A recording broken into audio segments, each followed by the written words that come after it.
Welcome on this lecture. आज के lecture में हम टॉर्क का डिस्कशन करने वाले हैं। तो इससे पहले भी मैंने कुछ लेक्चर्स बनाए हैं इस रोटेशनल मोशन पे, जिसमें मैंने मोमेंट ऑफ इनर्शिया का डिस्कशन किया और मोमेंट ऑफ इनर्शिया किस तरह से कैलकुलेट कर सकते हैं। How we can calculate the moment of inertia of different bodies like ring, disc and body with the cavity. So you can find those lecture in the rotational motion playlist, whether you are a student for the JEE, NEET or board examination. If you are looking this lecture, so you are at right place. You can watch other videos as well, and there are the other lectures on the other topic on this channel. You can explore that. And let's start with this topic, torque. तो torque होता क्या है? जिस तरह से एक body है, तो मैं बहुत रफली एक्सप्लेन करता हूँ पहले, and then will go to the proper format. Okay, तो जैसे मान लो आप यहाँ पे खड़े हो, ठीक है, और आपके सामने एक बॉडी है। ऑलराइट, आप जब इसे मूव करवाना चाहते हैं तो आप इसके ऊपर जाके इसे पुश करेंगे। ओके, तो इससे क्या होगा, ये बॉडी मूव करने लग जाएगा। Okay fine. अभी देखो, ये बॉडी को मैं चेंज करता हूँ और इस बॉडी को, ये आप हैं और this is the body. Okay, let's suppose कुछ अलमीरा टाइप है, और मैं फिर अगेन बोलता हूँ कि आपको इसे पुश करना है, तो आप जाके पुश करेंगे, राइट। ओके, तो लेट मी ड्रॉ। तो ये आप जाके इसे पुश करेंगे। सो आप जाएंगे यहाँ से और इसे, ओके, और इसे आप जाके पुश करेंगे इस तरह से। तो आप कहाँ से इसे पुश करना प्रीफर करेंगे, यहाँ से या यहाँ से?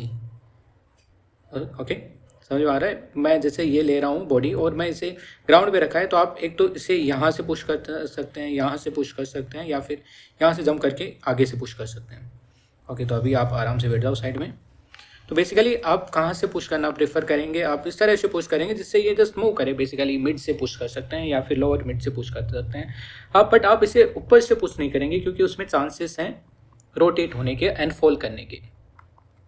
सो नाउ कोई भी फोर्स अगर हम किसी ऑब्जेक्ट के ऊपर लगाते हैं, किसी रिजिड बॉडी के ऊपर लगाते हैं, let's take a random rigid body. तो जब फोर्स लगाते हैं इस रिजिड बॉडी के ऊपर, लेट्स सपोज कि ये कोई एक एक्सिस है जिसके अबाउट ये रोटेट कर सकता है, तो ये फोर्स में एक टेंडेंसी है इसे रोटेट करने का। So this force is having some capability of rotating this body, and that is basically called as torque. Okay, in simple words you can say torque is the capability of a force to rotate a body. This is capability of force to produce rotation in the body. Simple words में हम इस तरह बोल सकते हैं इसको, correct? Okay, so फिर we can say that the torque is tau is equals to R vector cross F vector. Okay, मैं आता हूँ इसके ऊपर। ये फॉर्मूला है and right now you should memorize this one. आपको याद रखना ही होगा इसको, टॉर्क को, कि torque R vector cross F vector होता है। सो आर वेक्टर क्या है? R vector is the position vector of point of application of force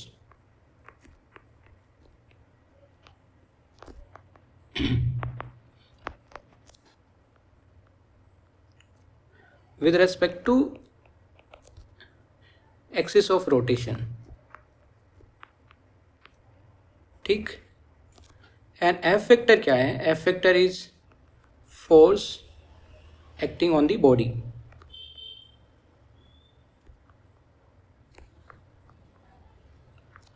fine, okay.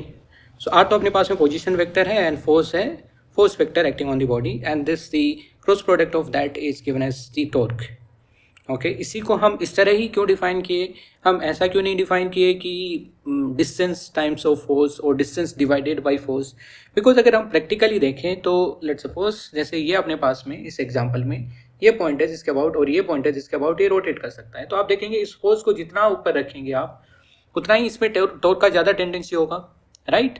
और फिर दूसरा है कि अगर आप इस फोर्स को मैग्नीट्यूड में अगर लो रखेंगे तो टेंडेंसी लो रहेगा, अगर आप इसमें फोर्स का मैग्नीट्यूड ज़्यादा रखेंगे तो टेंडेंसी ज़्यादा रहेगा। ओके, अगर आप इसे नीचे की तरफ लगाएंगे इस तरह से, एंगल को आप basically the R vector and F vector के एंगल को चेंज करेंगे, then there will also be effect on that, right. So now A cross B अपने को पता है, ए क्रॉस बी क्या होता है, A vector cross B vector, we know that is A B sine theta N cap, where theta is the angle between A vector and B vector, और N cap है वो हम राइट हैंड थंब रूल से calculate कर सकते हैं। सो ऐसे ही यहाँ पे टॉर्क को हम फाइनली इस तरह लिख सकते हैं, torque is R magnitude F magnitude and sine theta N cap, this is the torque. Okay, so ये अपने पास में टॉर्क का मैग्नीट्यूड हो गया। What is this R magnitude, basically this is the magnitude of the position और magnitude of distance between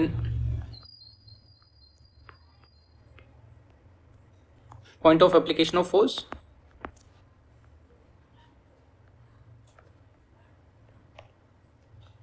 and axis of rotation।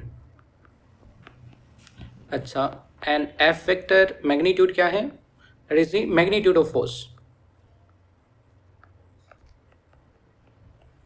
अच्छा, and theta क्या है, angle between F vector and R vector, और R vector and F vector. अच्छा, तो N cap क्या होगा, फिर एन कैप का डायरेक्शन किस तरह निकालेंगे हम, तो this is calculated through right hand thumb rule. इसको जैसे समझते हैं हम यहाँ पे, जैसे मान लो कि अपने पास में ये बॉडी है, राइट, ये जैसे मैंने एग्जांपल लिया था यहीं पे, और ये अभी आर वेक्टर हो गया। ओके, तो आर वेक्टर को अगर मैं यहाँ पे रखूँ तो ये इस तरह से रहेगा।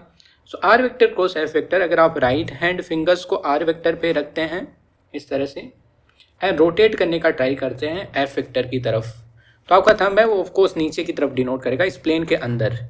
ओके, बेसिकली आप या फिर स्क्रू रूल भी बोल सकते हैं इसे। स्क्रू को जब आप कसते हैं, जब उसे टाइट करते हैं स्क्रू को, तो बेसिकली आप इसे रोटेट करेंगे क्लॉकवाइज डायरेक्शन में, तब वो अंदर जाएगा। तो इसी तरह जब आप आर वेक्टर से एफ वेक्टर की तरफ रोटेट कर रहे हैं तो जो वेक्टर है that is inside the plane. Okay, तो ये तो हो गया टॉर्क के बारे में, इस तरह से हम टॉर्क कैलकुलेट कर सकते हैं। And tell me what will be the unit, थोड़ा सोचो लेक्चर के साथ साथ में यूनिट क्या होगा। सो टॉर्क है अपने पास में R times of F, F का यूनिट क्या होता है, SI unit newton, and the R distance है, डिस्टेंस का यूनिट क्या होता है, metre, so that's why unit is going to be newton metre. अच्छा, एंड देन डायरेक्शन है तो ये क्या हो गया, वेक्टर क्वांटिटी हो गया। एंड देन सीजीएस यूनिट क्या हो जाएगा, सीजीएस यूनिट फोर्स का क्या होता है, dyne, and that is centimetre. और आपको पता है 1 न्यूटन में 10⁵ डाइन होते हैं, 1 मीटर में 10⁻² सेंटीमीटर्स होते हैं। तो इसलिए आप बोल सकते हैं कि 10⁻7 1 newton metre is 10⁻7 dyne centimetre. Okay, so hopefully इसमें आपको मोस्ट ऑफ दी चीज़ें समझ में आ गई होंगी।